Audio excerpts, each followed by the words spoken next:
And our lead, we'll change it up a little bit. Now, originally, when I was thinking about things to discuss, I was not going to talk about this particular game that took place at Lambeau Field.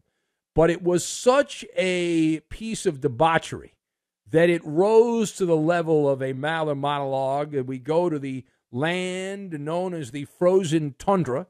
It was not that on Sunday. Mild temperatures in northern Wisconsin.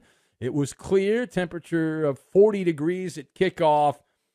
So that's about as well as you can expect this time of the year in that part of Wisconsin. The Vikings taking their traveling roadshow to town to take on the Packers in what was billed as an AFC North slobber knocker. It was not that. It was not a slobber knocker. I don't know if you watched this game or not. Perhaps you missed it, but Aaron Rodgers did not have a gaudy stat line. He was not gaudy.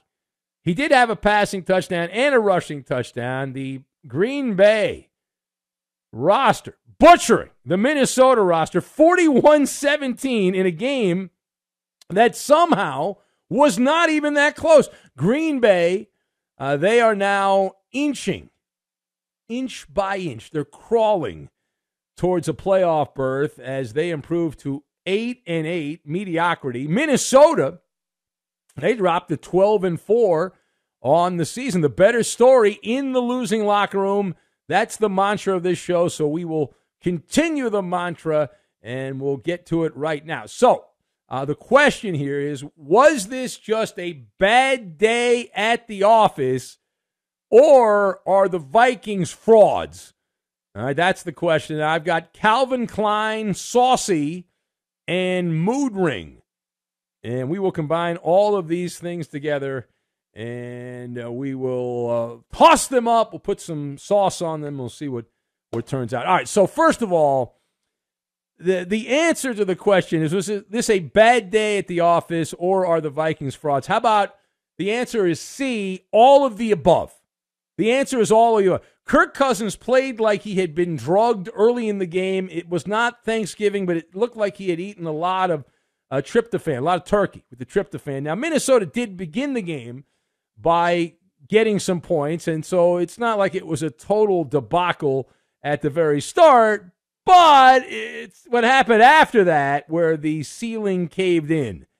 As the Vikings came out of the gates there, they got the ball first, and they after the opening kickoff, well, actually punted the first time, but the second time they got the ball, they got a field goal. So the second possession, they ended up with the field goal. So they were up 3-0 in the game, and they got a blocked punt. So it's not like they had to matriculate the ball down the field. They got the ball. The Vikings got the ball back, and they ran 4 plays minus 1 yard and ended up with the field goal.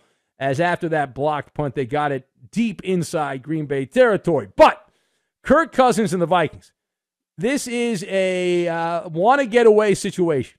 You give up after the gift from the special teams blunder by the Packers, and you get the ball deep in Green Bay territory. You don't get a touchdown. You settle for the field goal. And then you give up a 105-yard kickoff return to Keyshawn Nixon of the Packers, and then a 75-yard pick six to pay dirt for the Packer defense. And so just like that, you end up from being up by 3, you're now down 14-3. And the Vikings have that 12-4 record, which is a nice record, but you play to win the game and all that, and they've won more than they've lost, and congratulations. But superficially, that is a damn good season. Right? If you just look at the record, say 12-4, man, that's great. That's a wonderful, wonderful record. To the casual eye, to the low-information fan, there's nothing to complain about. After all, we are told, and we do believe that you are what your record says you are. That's the standard mantra. However, you are what your record says you are, and it also applies if you're a little wobbly, right? You can have 12 wins, but it's only when you dig deeper that you see the Machiavellian tendencies of this team. When I say Machiavellian, I mean they are devious. They are cunning, the Vikings here, that it's very manipulative, and because they have the 12 wins, that's covered up with very expensive Calvin Klein cologne, the stank of what's really going on here. Minnesota has had a cacophony of issues. They've got the 12 wins, but been outscored by 19 points on the season. All right, so you got 12 wins, and you've been outscored by minus 19 on the year. That is generally an indicator that you're not as good as your record says you are, that we have a problem. We have a problem here, and that you've gotten just about every break imaginable.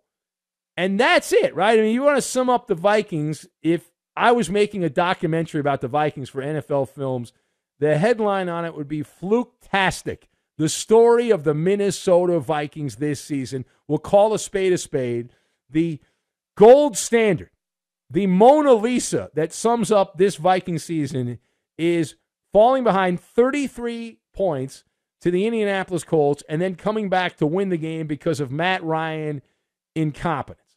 All right, so we recall that, right? That was the Mona Lisa that summed up this season. But it's more than just that.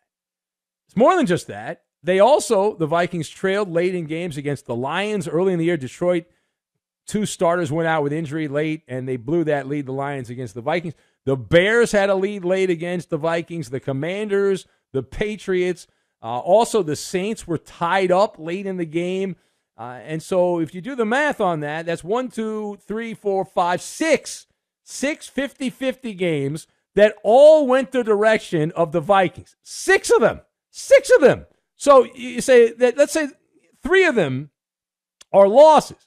Okay, well then the Vikings are 10-7, which is about where the Vikings should be, 10-7. And I didn't even include the Buffalo game. So that's another one.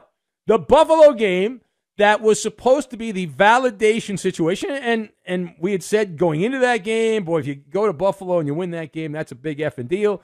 But Buffalo was shorthanded.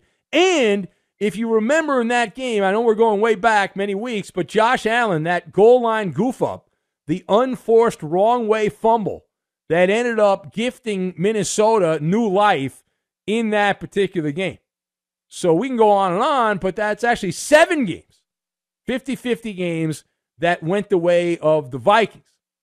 And so they've lived a charmed life, but this was a no-show situation. Now, secondly, Minnesota was so dreadful on Sunday, failing to jump at an opportunity here against a team they beat early in the year, that they had to go deep into the bag o' excuses. Deep into the bag o' excuses. Now, the most popular excuse, the Foot Locker alibi. The Foot Locker alibi. What is that, you say? That would be poor footing. And if you saw this game early on, there was a slip and slide for several Minnesota players on special teams and defense. And the explanation was, well, it's because the cleats. There was an issue with the cleats. So what do you make? Here's the question. What do you make of the Vikings' poor footing explanation, their excuse for poor footing? So it is saucy. It is weak sauce is what it is. Now, Kevin O'Connell, the coach, telling the media that he instructed his guys to wear 7 stud cleats. Sounds kind of dirty, but it's the thick cleats. You ever played football? And so it was not a mandate. It was strongly encouraged. He told his players, listen, I'm not going to force you to wear these cleats, but you should wear them. From what we are told, that, not mandate, but strong encouragement fell on deaf ears. And that many Viking players said no bueno to the 7 stud cleats. They thought that was not going to matter, and it apparently did matter. But on this side of the microphone, I say that's irrelevant. Minnesota did not lose this game because of the type of cleats that they were wearing. There was a team-wide malaise, very little attention to detail, fatigue, whatever you want to call it. And again, I go back to that this time of the year. These things pop up more than any other time of the NFL season, and it bites me in the tuchus as a guy that likes to handicap these games because you know what should happen based on what has happened, but what has happened doesn't guarantee anything that's going to happen in the future. And you thought the Vikings could hang neck and neck with the Green Bay Packers, and this game would come down to the fourth quarter, and it'd be a 50-50 game again.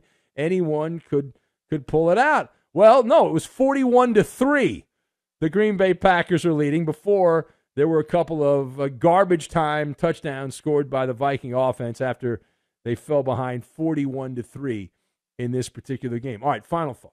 So let's shift over to the other side, the winning locker room. Not as good a story from A to B, not as good a story. But what's the vibe? What is the vibe for the Packers? So if you look at the mood ring right now on the Green Bay side of things, it shows the color of violet, which is ironically very similar to the tone of the Minnesota Vikings uniforms. The Packers are giddy, but not gritty. They're giddy with excitement here, very happy about where they are.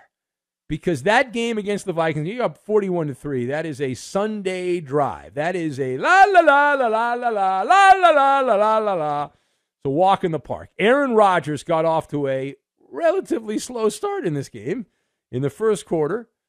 Packers still led 14-3 because of the pick six and the special teams snafu.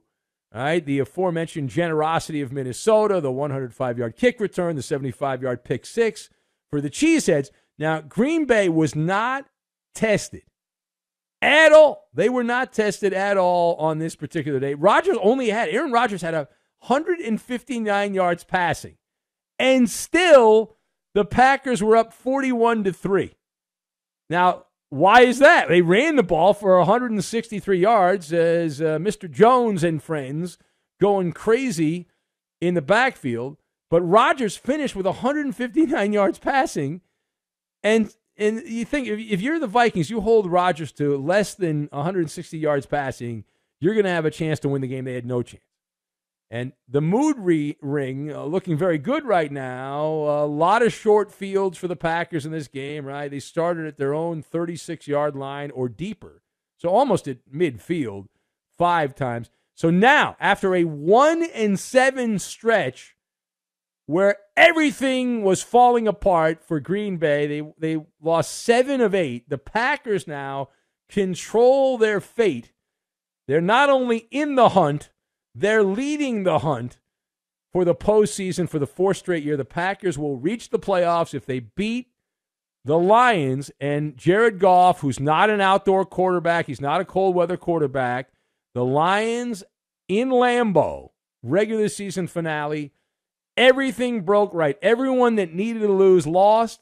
And I'm still not overly impressed with the Packers. I'm not. You look at this 4-game winning streak, the Bears, who gave the game away in Chicago, the Rams, who when they got off the plane, they froze. They didn't have their long johns on. The Dolphins, Tua had a concussion in the second half of that game. And now an absolutely gutless effort by the Vikings. Now let's hear from some of the key participants here. Kevin O'Connell, the head coach of the Vikings. Let me guess, he's going to blame himself. Here's Kevin O'Connell pointing out the shortcomings of the Vikings. Very disappointed in our performance today, both as players and coaches. I thought some of the plays that were there to be made we didn't make. Clearly, we could do a better job coaching. It starts with me. This is every head coach. You no longer are allowed to say it's the player's fault. You have to include yourself in that. Even if you have the perfect game plan and your players are dum-dums, you can't admit that publicly. You have to say, your coaches got to do better. Yeah, they've got to do better. All right, anyway, here's more from Kevin O'Connell, and he was asked about the lopsided nature of some of these games at Lambeau Field for the Vikings. I think it just comes down to the fact that when we've lost the lopsided games, is we've directly contributed to those. The score can get out of hand in a hurry when you turn it over for touchdowns the other way. You give up a 100-yard kick return. You don't score when you block a punt and end up on their 1-yard line and come away with 3. This game is a momentum-based game, and when you turn the ball over and you do not sustain drives offensively, eventually it's just too much for your team to overcome. Oh, my God. There's no such thing as momentum. It does not exist in sports. It is something people say to fill space in a soundbite. Kevin O'Connell is an idiot. All right, let's go to Kirk Cousins, a man who we like because he enjoys Raising Cane's. We had a guy, one of our listeners in Minnesota works at the Raising Cane's right down the street from the Viking facility. He called us up, maybe it was 2 years ago now, and he told us that Cousins will come in there and buy a bunch of chicken fingers after he's done practicing. Anyway, here is Kirk Cousins, and apparently he has some halitosis he's dealing with right now. Whether you win or lose, you want to play at a high level, and you want to be process-focused and have your process be really strong. And I think 3 of our 4 losses, the performance was not strong enough offensively or pass game or, the role you play. So, certainly don't have a good feeling about a good taste in your mouth walking away from this one. Yes, the Vikings playing the Cowboys, Packers, and Eagles. And the Cowboys remember that game was 40-3. That was a no-show. This game on Sunday, 41-17. So you do the math on that. That's 81-20. And the game against the Philadelphia Eagles in week 2, that was a game they lost 24-7. So they played 3 teams. Now the Packers are not a great team this year, but those 3 games completely no contest in favor of the opposition on those days and not the Minnesota Vikings.